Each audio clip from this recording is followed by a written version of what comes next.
What is on top of the deck? What is on top of the deck? Oh, it's Lightning Helix! Oh my god! Oh my god! Welcome to Hunt the Week.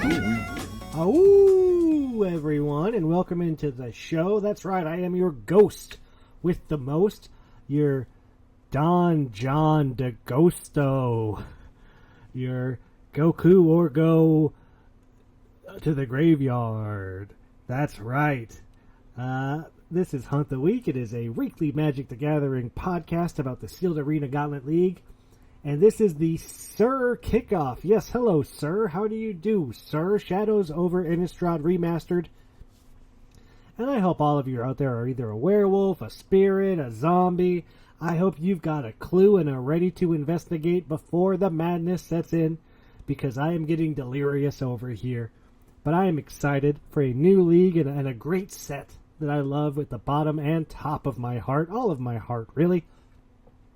That's right, I am a one-time rookie of the league. We are talking Strixhaven. One-time won a league. We are talking Chaos 2. And I am the first American to ever win a AGL league. That's right, and that is true. I dare you to fact-check me. And we are talking Shadows over Innistrad. We're going to be talking all about it. The ghouls, the goblins, the ghosts. But before we get there, I just need to talk about how I have been getting angrier and angrier lately. Every day I wake up madder, and the madness is setting in, and I want you to get mad with me, so let's go ahead and get mad together. All I know is that first, you've got to get mad. You've got to say, I'm a human being. God damn it! My life has value. I want you to get up right now and go to the window, open it, and stick your head out and yell, I'm as mad as hell, and I'm not going to take this anymore! That's right, I'm mad as hell, and I'm not going to take it anymore. I have the madness. And we're going to talk about Shadows of Innistrad League. We're going to talk tips, tricks. Well, really, we're just going to talk color pairs, and then some fun tips from your boy, Goku or Go Home. But before we get to that, we should talk about the top 8 of our next Mega Draft. Yes, that's true. One is over, all was won, and all will be won. And this is your top 8 for the Mega Draft for All Will Be Won.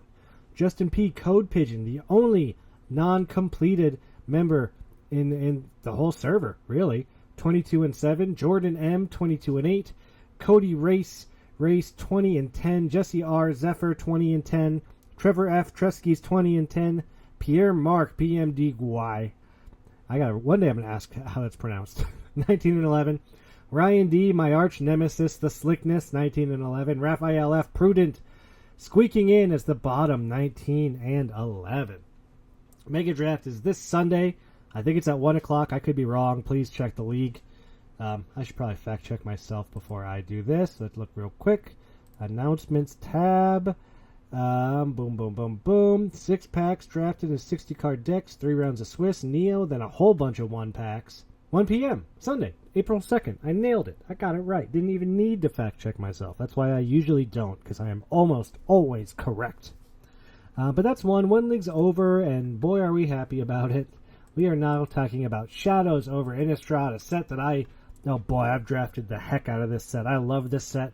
They have changed it a lot for the remaster, so it's not the same set that I know and love, but it's still a really fun and really different set than what we're used to, right? Gonna bring the power level down a little bit. Just bring it on down a little bit. No 1 craziness dead on turn 4. No Brothers War craziness. Stupid crazy mythics and rares. No Dominaria United 5-color or Borg repossessed nonsense. This is good old-fashioned Magic. That's what I'm talking about. Some madness, some delirium, some spells. And what are the color pairs trying to do? Well, this is really my only tip that I have for the league so far. I'm seeing a lot of 3-color decks. For week 1. Play 2 colors if you can. You got to play some clunkers and you got to play some artifacts to make it happen. But oh boy, can I not recommend staying away from 3 colors enough. The fixing of the set is not good. You do not want to rely on it. I'm playing straight white-black week 1. White-black. 2 Thraben Inspectors. Come at me. I'm feeling good about it. But I think you just want to play 2 colors. I know you want to play 3. It feels like maybe I can play 3. I've been playing 3 for leagues now. And I don't think this is the format for it. I really don't. The fixing is bad. The cards are not as strong. You're not splashing for big bombs. You're just splashing for more playables. And I think you want to stick to a 2-color pair, and this is what the 2-color pairs are doing in Shadows over Innistrad Remastered. We are kicking it off with Azorius, that's right, blue and white, and this is spirits. Just spirits. A lot of blue spirits, a lot of white spirits, a lot of flyers. Get them in the air, evasion, and kind of take them down with spirits. Maybe you get the Tribal Lord. This is a tribal synergy color pair, Azorius. We have Orzhov, black-white. This is more of a graveyard-focused decks with your Dauntless Cathars coming back from the graveyard. Your Ghoul-Caller's Accomplices coming back from the graveyard. This is kind of your graveyard theme with some humans and zombies thrown in. Boros, and this one, big surprise, it's kind of just an aggro deck. It's kind of just Boros aggro. Get in there and get them. Collective Defiance, Ride Down, Incendiary Flow, some strong cards, and a lot of removal in red. If you're short on removal, look to the color red to find your removal maybe. Selesnya, we're talking green and white. This is the humans deck. This is Tireless Tracker, Byway Courier, Pack Guardian. It's not a human, but it's a good card. But yeah, basically this is humans. You want to play a lot of humans and play cards that pump humans. Green-white, kind of an aggressive creature humans deck. Dimir, black and blue. That's right, usually one of my favorite color combinations. I don't know about this set, though. They're playing zombies. And a lot of zombies going around. You got your blue zombies, you got your black zombies, you got zombie horrors in there. If zombies is what you're after, blue and black is the color pair for you. Is it? What is it? Red and blue. This is spells. Big surprise. Red, blue, and a spells matter theme. Thing in the Ice, Thermal Alchemist, Mercurial Geist, Rise from the Tides. I've been saying its praises forever. But yeah, this is, a bunch of spells that kill things, spells that make creatures, and then creatures that care about spells like your Thermal Alchemist, your Rise from the Tides, your Geists. Simic. This is your, investigation, crack the clues, get your graph mole rats, get your cards that care about having clues and making clues and draw your cards. Because that is what blue and green are trying to do here. They want to investigate and you want to draw some cards. Maybe you should be playing Simic. Rakdos. This is the Madness color pair. Red and black, a lot of Madness cards in those colors and a lot of ways to discard for free. Olivia's Dragoon, Ravenous Bloodseeker. Maybe you're just playing some Tormenting Voices. You got ways to discard. You got cards that want to be discarded. You're playing Rakdos with the Madness. Golgari, this is graveyard stuff. This is Delirium. This is self-mill. Get the creatures back. Care about having cards in the graveyard. Obsessive Skinners, Dryads, Morn Willow, Delirium. That's what you're playing. You're playing Delirium in green-black. And then we have Gruul. Big surprise here. These are the big boys. These are the werewolves. Your Moonlight Hunts, your Howlpack Resurgences, your Ulrics. If you got werewolves, you're going to be playing green and red. That's where the wolf synergy is going to come in. A few tribal colors, right? Zombies, humans, werewolves, and then we've just got some straight synergy with spells, graveyards, delirium.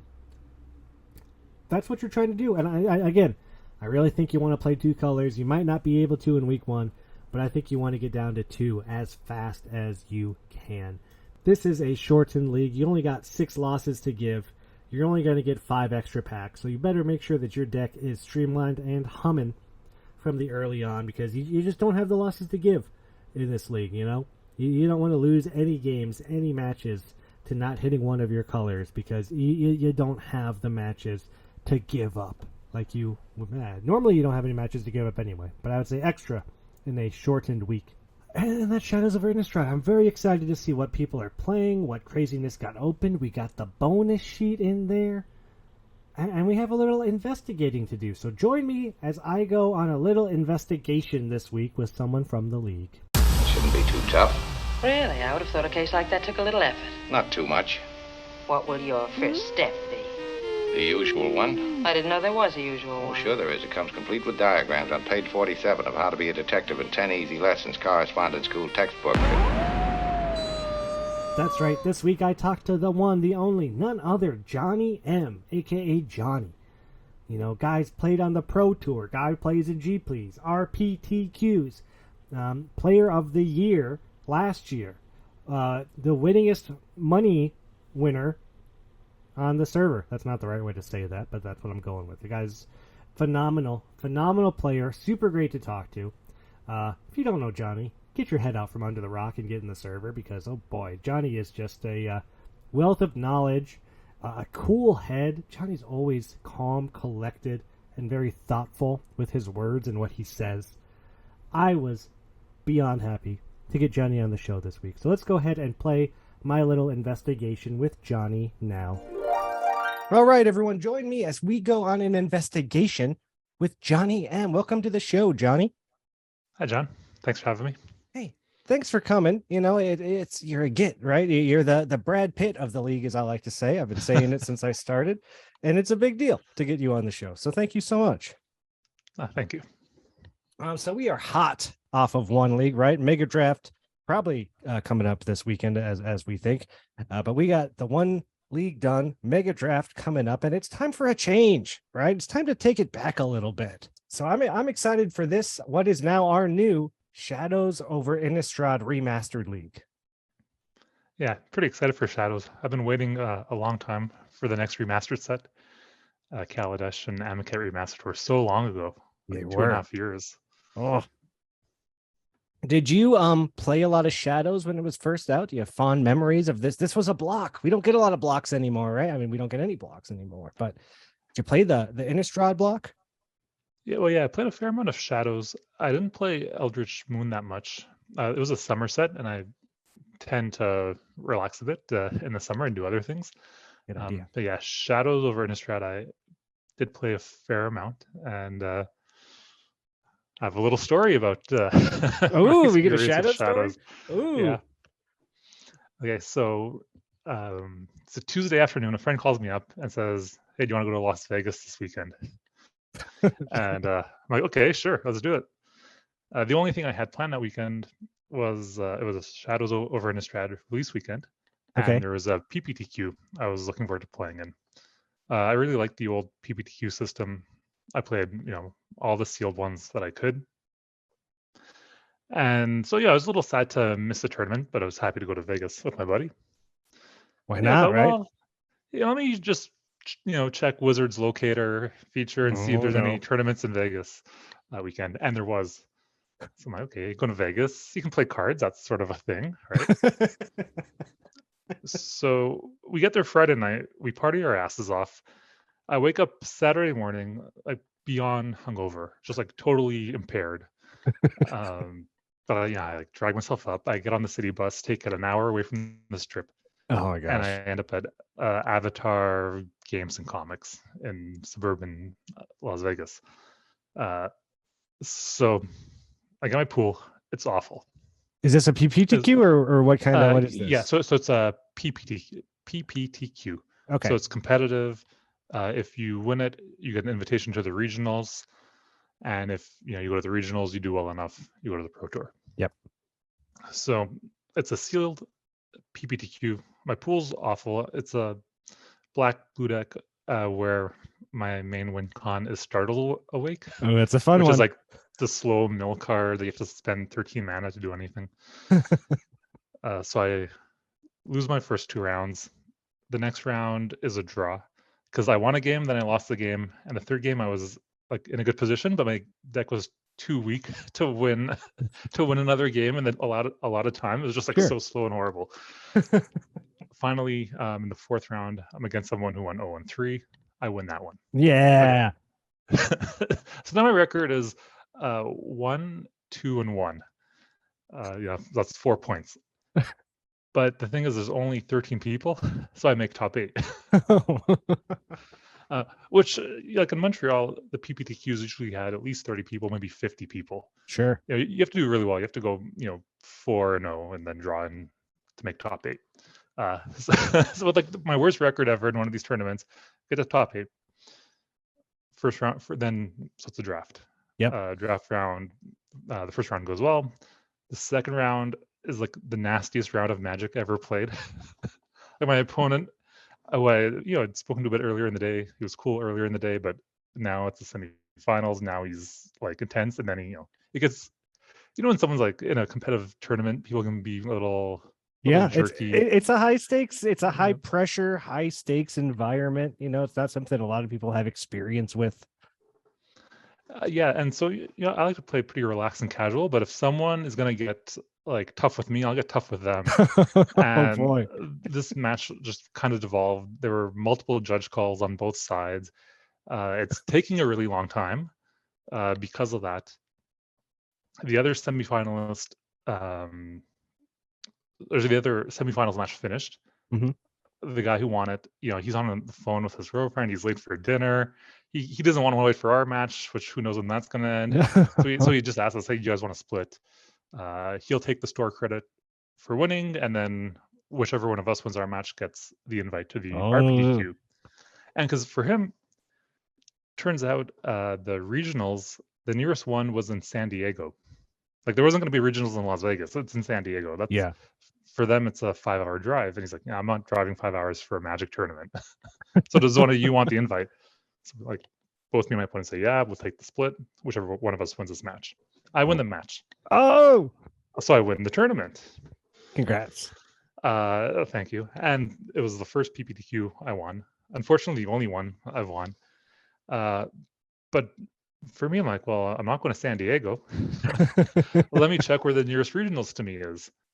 And because the way it worked was you could, if you qualified, you could play in any regionals. Oh, okay, that's good. Yeah, I was wondering, one regionals anywhere in the world. So for the people in Las Vegas, their regionals was in San Diego. For me, my regionals was at my local game store. It was like a 5-minute bike ride from my house. How incredible! And it was the one regionals a year that was sealed, because usually it's always constructed. So I'm like, this is working out. Like everything's coming up, Johnny. It's at my store. It's my format. Like I got this. Yeah. So I'm really hyped for it. It's one of the tournaments I prepared the most for. So I played quite a bit of Shadows over Innistrad in preparation for the regionals. I go there, I'm ready. It's, everything's going right. Everything's working out. Yep. And it ends up being the worst day of Magic I've ever had. Oh no! Just like the mulligans, the opponent always having the answer. Yeah. Me always drawing my answer one turn too late. Yeah. Me like holding my removal and then firing it off, and then the next turn they play a bigger threat. Yeah. And just like all the little decisions all went completely wrong. And I went 0-4. Oh. And then got a bye and dropped to not wait for the last round. Sure. And just crushing defeat. Oh. So you're looking for a revenge story here in Shadows over Innistrad Remastered. So my Shadows experience is has a lot of drama, highs and lows, so I remember the set fondly, and I'm looking forward to Shadows League. I also played Shadows a bunch. Actually, there was a week when Shadows came out where I was on like a work trip where my work sent me to California for a week, and at night I could do whatever I wanted to, and I was like 30 minutes away from a Channel Fireball. So I would go and draft Channel Fireball every night. And it was Shadows every night. Because they did the drafts every night, like $15 drafts. And they have drafts every night. That's great. Yeah. I just remember I went there every night. Not only did I go, but like I did really well. I want to say I won like 3 or 4 out of the 5 drafts I did. So I like loved the set, had a great experience. Did it all while I was on vacation too. So it was like, it was so fun. I love Shadows. I really do. Yeah, and especially compared to recent sets. I feel kind of nostalgic for it.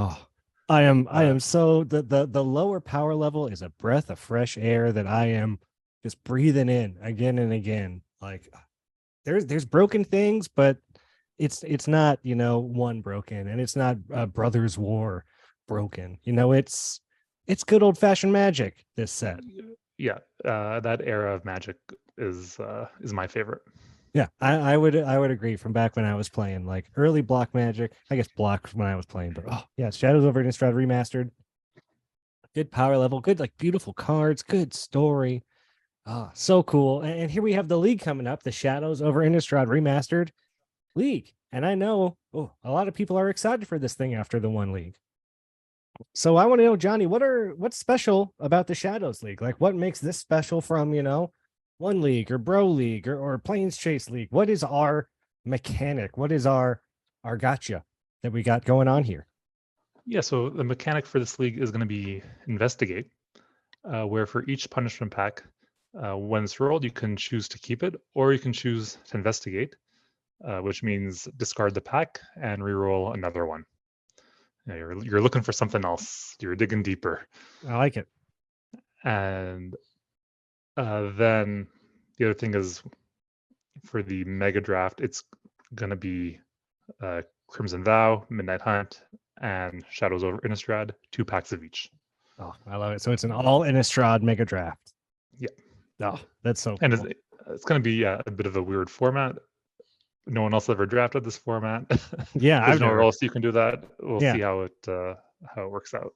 And that's one of the cool things about Innistrad too, though, is that they kind of use mechanics throughout, like werewolves. There's werewolves in all of them, right? So like those werewolf mechanics, they're going to be really fun. They're going to be different flipping things. Oh, the different flips, the day night, the non-day night. Oh, can Arena keep track? A little confusing. I think Arena will keep track and the players keep track.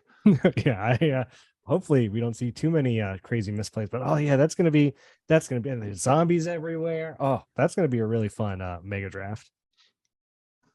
So the pick a pack mechanic, it's only Shadows packs, right? We're not getting to pick any packs outside of Shadows, are we? Correct. It'll only be Shadows over Innistrad for the whole league. Now it's a 3-week league, so elimination is on 6 losses.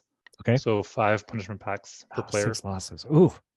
So it's going to be short. It's going to be sweet, and it's going to be fun.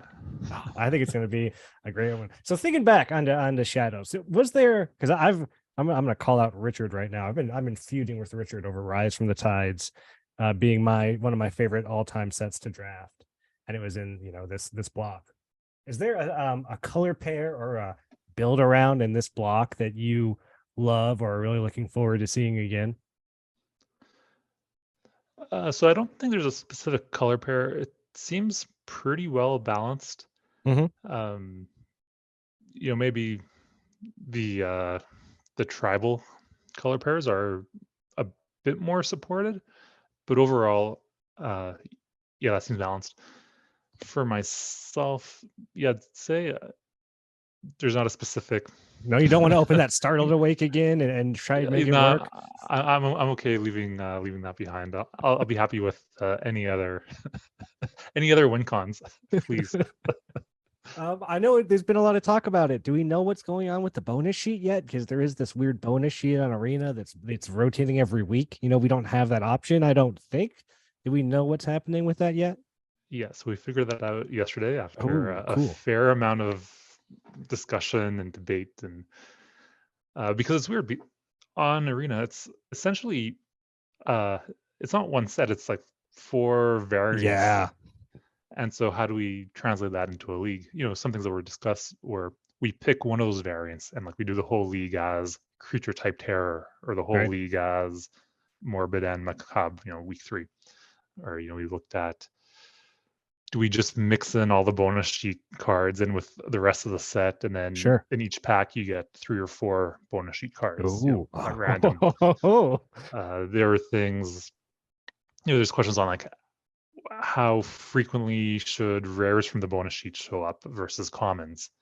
And Wizards hasn't published that information at all on how much those cards actually come up.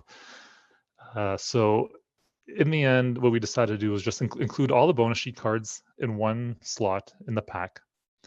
So it's still going to feel like the core set of Shadows over Innistrad, and there won't be too much of the other stuff, but there'll be all of it. All the cards are going to be mixed in. Someone's going to have cool. That's awesome. Brand, someone's going to have a Snapcaster, but you don't know.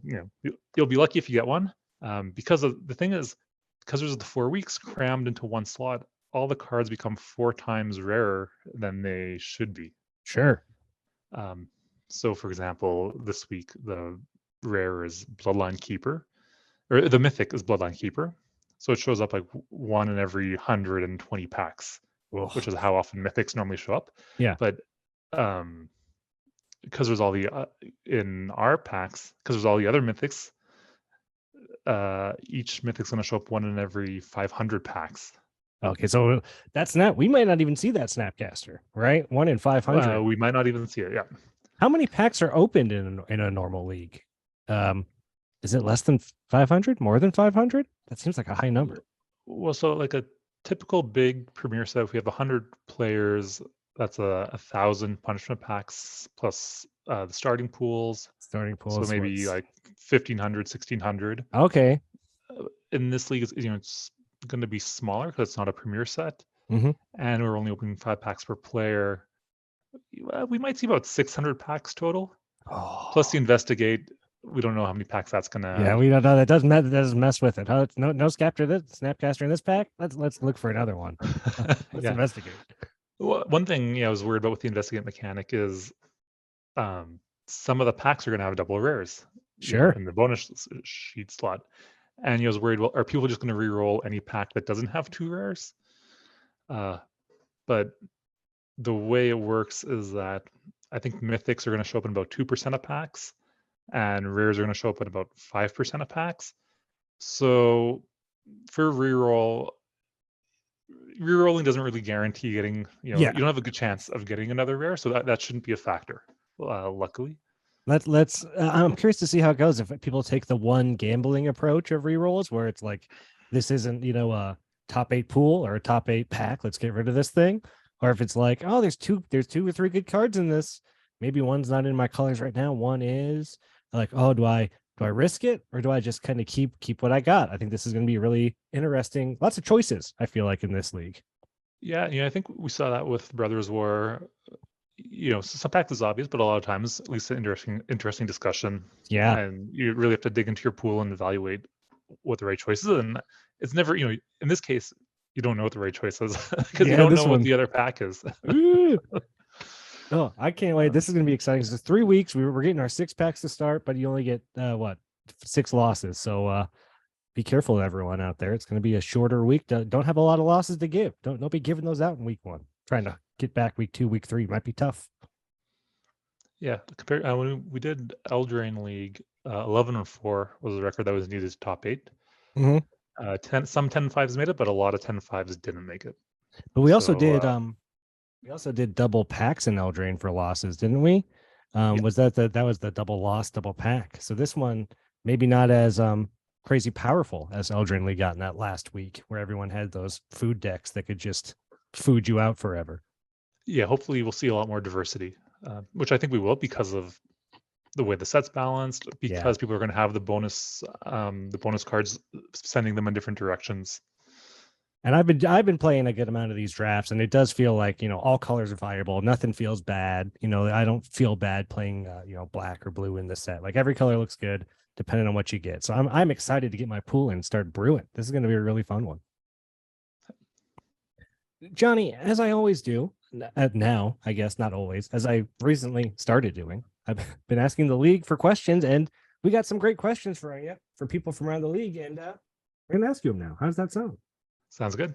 All right. This first one's from Raphael F., making his top 8 appearance in one this weekend. He wants to know, what is your favorite league set? So what league has been your personal favorite? So I'm going to go back to the paper days and say Iconic Masters. And so with regular sets, like with One and Brothers War, I can play them on Arena, and I can play them until I get sick of them. Sure. Which happens. It happens before the end of the league. Normally. Yes. Within the first 2 weeks, I'm done with the set. But with Master sets, what would always happen was there'd be a lot of hype leading up to the set. Wizards would really push the sets. There'd be big spoilers. There'd be the opening night draft. There'd be a ton of buzz and energy in the room. Yeah. People are, it's a lot of fun. They're interesting limited formats, But the problem is they cost $60 to draft.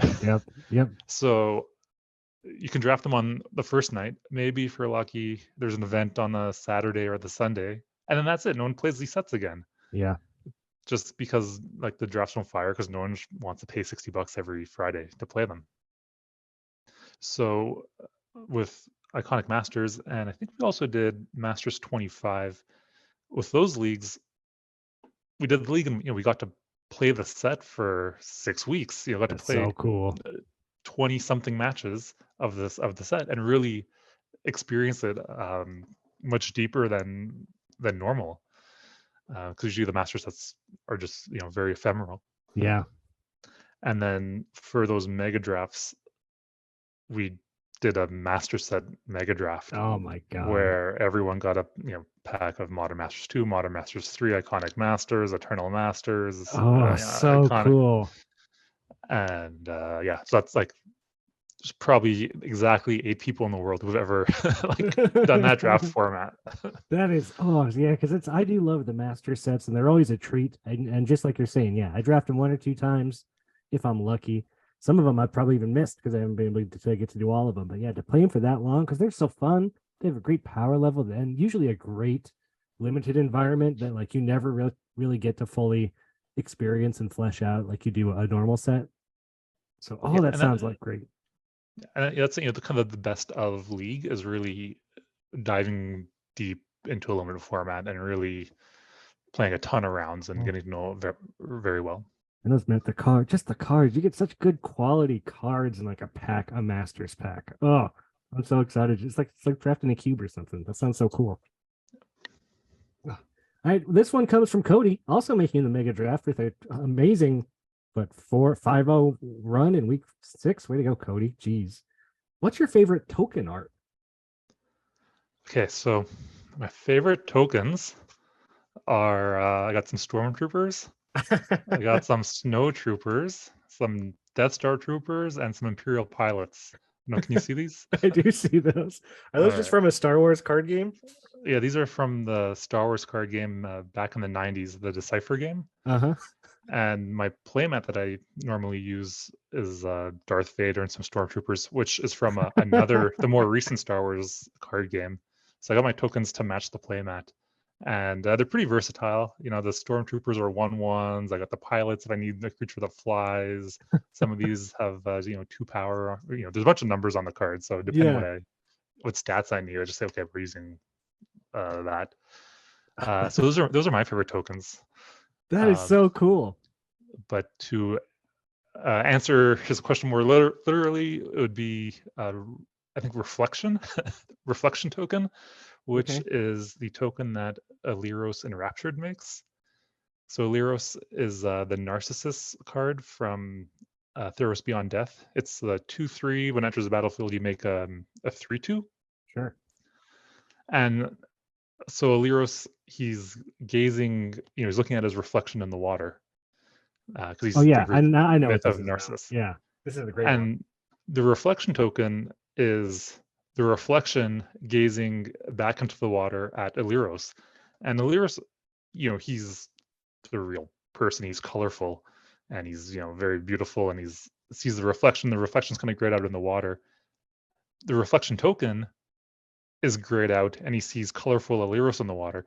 And the reflection isn't quite as pretty as Aliros. No. He looks a little haggard. He's had a bit of a tough time. Like he's trapped in the underwater underworld or something. Yeah. Aliros doesn't do anything. He just sits there tapped. Sometimes he gets flickered in and out of the battlefield. Otherwise, he does nothing. The token, he's the one that has to fight, that goes into combat, that gets beat up, that's like had this hard existence. And what a story from card to token. And just that token tells the story of the card just perfectly. I gotta ask, Johnny, what kind of lands do you run in your draft kit? Do you have lands that match your Star Wars theme? No, I do have a specific set of lands, but there's nothing specific. They're just lands that I had a dozen copies of that I liked the art of. Okay, that's fair. I was just curious. I was like, man, is there like a Stormtrooper land bundle out there I don't know about that Johnny's Yeah, not yet. We'll have to wait for that that Universes Beyond set. Oh, I'm sure it's coming. Get ready with your Fortnite battle bus. This question comes from Maxime, one of your partners in Mount Rushmore. Maxime would like to know: is there any mechanic from another game that you would like to see in Magic? Yeah, I'm a big fan of blind bidding in games. Um, some examples with one game that I've introduced Maxim to is called Shazam, where you're two wizards on a bridge dueling, and you each have to bid mana every turn. High bid. It's not like Magic mana; it's your money in the game. Sure. And you both lose what you bid, and high bid wins, and you push the other wizard back to like the precipice. Okay. And that kind of gameplay is so fun.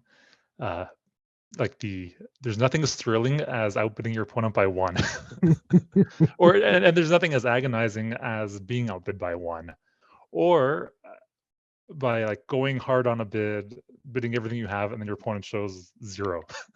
Like, shit, I just wasted, everything I had. And there's just like the double think in it. You have to learn your opponent's patterns. Then you have to start changing your patterns as your opponent starts learning what you like to do. And I just find that super fun. And it's so based on who the other person is and how well you know them and how well they know you. Sounds like it's a lot of like bluffing or not bluffing, right? And it's part of bluffing, yeah, head games. And there's one card in Magic that has blind bidding, and that's Goblin Game. Ooh. which is a ridiculous card. It's like cost 7 mana. It doesn't really do anything. The bidding is done by hiding objects. Yeah. Like, what objects am I supposed to hide? But I could imagine blind bidding working in Magic was just like, you write down a number, use your dice to like, sure, high bid loses that much life, and they get some effect. They draw 2 cards, or they get to make a token or something. Yeah. And yeah, I think that's an element that I like cards that create many games with your opponent. Caleb was talking about Fact or Fiction with you a few weeks ago. That's a great example. That's a real fun one. Yeah, cards like that were like, okay, now we're doing something together, and they make you feel like you're playing a game with someone. Yeah, they're like going off on your own, playing Storm or Rise from the Tides. To be like, yeah, I'm kind of just gold fishing and doing my own thing. I don't really care what you're up to. It does make it feel better when you actually get to interact with your opponent. Yeah. Richard would like to know, what's your favorite non-black card? So I think he knows the answer to this, and that is Evolving Wilds. So Evolving Wilds is a really cool ability. You can sacrifice it, search your library for a swamp, and put it into play. It does 4 other things; those aren't as good. But whoever guessed that Johnny was going to say swamp? Oh, you were so close. Evolving Wilds is, I think it's when I play Sealed, sometimes people ask, like, oh, what card do you want to open? If you're at the pre-release, we'll say, oh, like, which Planeswalker do you want to open? Yeah. Like, I don't care about those. I just want to open Evolving Wilds, because if my pool has Evolving Wilds, I can build the best deck. Yeah. It gives so much freedom and flexibility in your deck building. It's just like the grease that makes our games run a little better. Both players have more fun if we have Evolving Wilds in our decks. And it's always playable. It's it's obviously not overpowered. I don't think it's ever been played in serious constructed format, but in limited, it always makes the cut. And I'm a limited player. Evolving Wild. Yeah, it's been printed in like 20, probably around 20 limited sets. At common, it's probably like. I've made the argument it's the greatest limited card of all time. Because like Archangel Avacyn is stronger. Okay. Sure, it's going to win more games, but it's a mythic that's been in 2 sets. Yeah, and what if you only stuck on 1 white mana? How are you going to get that other white mana? Yeah, and it doesn't always make sometimes you're not in white. Sometimes it doesn't get played because she just got rare drafted. Yeah. Sometimes you take it and you end up doing something else with your deck, but if you're drafting and there's an Evolving Wilds going around, it's not a high pick, but someone's going to get it and they're going to be happy with it and it's going in their deck. Yeah, you'll You know? always play. Is there a number? What's the high number of Evolving Wilds you could play in a deck? 6? 5? 3? 3? Maybe? Yeah, I think 6 would be bad. 6? Yeah, maybe in a 60 card deck. Try and just make this work. Yes. Agree with me, please. Caleb would like to know, what is your favorite band?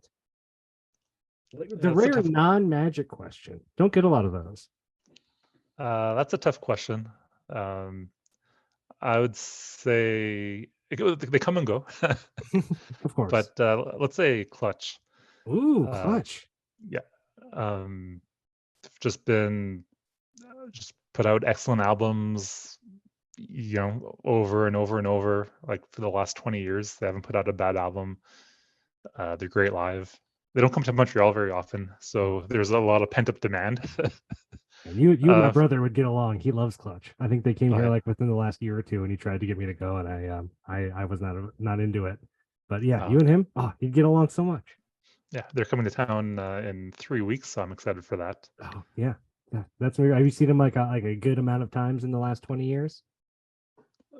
About 6 times, 3 times in Montreal, and I've traveled to see them a few times. Oh, so cool. So I'm trying to speed run through these questions. We got 4 minutes left. So I'm going very quick. Damien wanted to know, which format limited does he dream of when he dream of Magic? So what is that the Back to the Masters? Is that your favorite kind? I'd say Khans Tarkir because of Morph and because of the bluffing and because of the bluffing that comes through that. Yeah, it's a whole other dynamic to the game that you don't get in any other set. I agree. Such a good set. Is there a misplay that haunts your dreams that you think back of and just can't let go? Yeah. Born of the Gods Grand Prix Day 2 in Montreal. I annulled when I should have nullified. Maybe I nullified when I should have annulled. Oh no! There's 2 counter spells. There's one that's more flexible but costs more mana. Yeah. And one that's more narrow that costs less mana. And I used the one that costs more mana because I had the mana up, thinking, so I can do other things with mana. We both ended up like top decking land. The game stalled out. He cast a Nessian Asp. Yeah, big boy. The big 4/5 that has monstrous. And I looked at my counter spell and I couldn't do anything. Oh. And the Nessian Asp killed me. Always check to make sure you're casting the right counter spell. You got more than one. Yeah. Last question comes from Chris York. Great Chris York would like to know, what will the Gauntlet League format look like in 5 years? You've been there. You've seen the changes. You've seen it. I mean, it's changed a lot as long as I've been in it. So I'm sure you've seen a ton. 5 years from now, what does it look like? So that's a better question for Chris York. He's more visionary than I am. But hopefully Magic's doing well. Hopefully Arena's doing well. Yeah, I could see us, maybe getting ready to launch something like Shards of Alara Remastered. Oh, that'd be fun. If these remaster sets keep coming, I'd love to see those and play leagues of those over the coming years. I don't know about in-store play, if that's ever going to get back to what it was pre-pandemic. I know locally it's just like nowhere close. But if it does eventually make a comeback, then I think we'll start to see multiple local leagues pop up. I know York has been doing a little bit out in Vancouver. Oh, cool. But yeah, it'd be cool to hear of people starting leagues in their local stores. And for us, I don't know. Hope it just keeps going steady. This is amazing what we have going on. We have just so many great tools these days. Yeah. To do this, to come up with weird formats and try whatever like off the wall idea we have on like how to play Magic and the people to do it with. It gets better and better. It's only gotten better and better since I've been in the league, right? Everything has gotten better and more streamlined and easier. And I love it so much. Well, Johnny, thank you so much for coming on the show. We made it. We didn't get cut off yet. Well, thank you so much. And I look forward to avoiding you in Shadows of Innistrad League because you're very good. And I only got 6 losses. Can't be giving those away. Well, I wish you luck in the upcoming league. I know if you've ever checked our head-to-head record, I think it's like 5-0 in your favor. Yeah, I do that because I try to not play as much as I can. So I don't think I should be dodging you. Thanks so much, and good luck out there in Shadows League, Johnny. All right, thanks, Ron. Yep, Johnny's great. I love talking to Johnny. So many stories, we ran out of time. Had to rush there a little bit at the end. But I'll tell you, Johnny he's always a blast, man. Oh, it's one of the nicest people. I've never seen Johnny say anything or out of anger or spite or, I don't know, salt. He's just not that guy, man. He is not that guy. He is so cool. So cool, Johnny. I like Johnny a lot. Can't say enough nice things about him. And that's it. I'm ready for Sur League. I hope you're ready for Sur League because we're about to get going. Shadows over Innistrad Remasters. Werewolves, spirits, zombies, oh my. And it's all coming to you tomorrow at 5 p.m. Friday. 6 losses to give. Please play well. You don't have a lot of time. 3 weeks, like I said. We're basically in week 3 already, right? The games here matter more than ever. This is your best chance at getting a top 8 and a mega draft that we've seen in a long, long time. It's a smaller league. It's a shorter league. It's a get lucky league. Someone get Pharrell on the phone because we got to get lucky. And we got to get you a good starting 7. And I hope you get to keep that 7. I hope you do. No one wants to mulligan. And I hope that the shuffler is in your favor because I heard it broke again. I think it broke in the week 5, week 6 of one league. That's when I started to notice it wasn't really doing what I wanted it to do. So I'm going to say that's when it started to get broke again. And now we got to fix it together as a community, an AGL league. AGL league. It's like saying ATM machine. Doesn't work, does it? AGL community. And I'll see you right here next week when we get into week 1 of Shadows over Innistrad League. Good luck out there, everyone, and do well. I'll see you then.